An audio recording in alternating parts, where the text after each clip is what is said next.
At our farm in Scott County, we're pretty much on rotation because I raise seed corn. So we're not doing a big switch of more corn or less beans.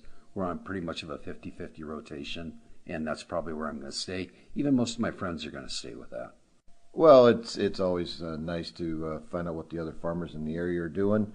But on our particular operation, we're actually just going to plant a few more beans than we did last year. We had a lot of corn in our area, and there'll be probably a few more bean acres planted. My planning is not going to change any from year to year. We are strictly at a 50-50 rotation. We have been that way for as long as I can remember. So, I mean, the only way it's going to affect me if it's going to be much of a wide swing, I mean, just whatever the futures are going to do.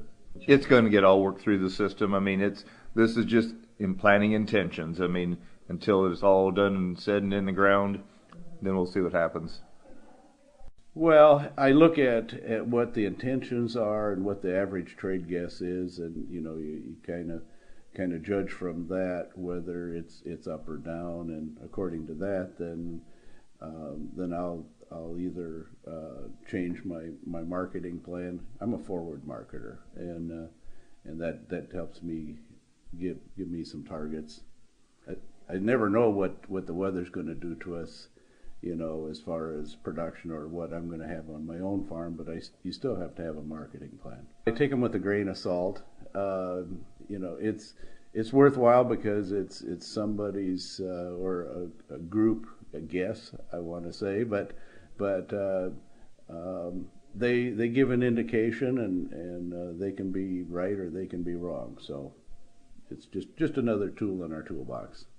On our farming operation, we're going to plant 3/4 of our acres to corn no matter what, but it gives us a good idea on marketing, and we can possibly use that to position our crops better.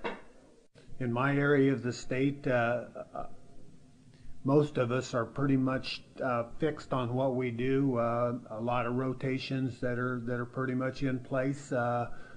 For instance, on my farm, I'm about 2/3 corn and 1/3 soybeans, and we'll keep it pretty much the same for this year.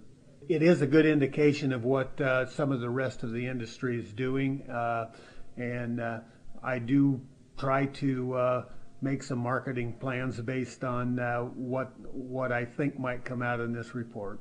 For me personally, as a farmer, the Plantings Intention Report is informational interest only, because I am in a 50-50 rotation, which works the best for me, and as yet I have not seen anything that would move me off of that from any of these previous planting intentions reports, and I don't expect this one to be any different. The only other thing that Plantings Intentions Report is it may be a market mover one direction or another, and it may or may not present marketing opportunities for the next year's crop.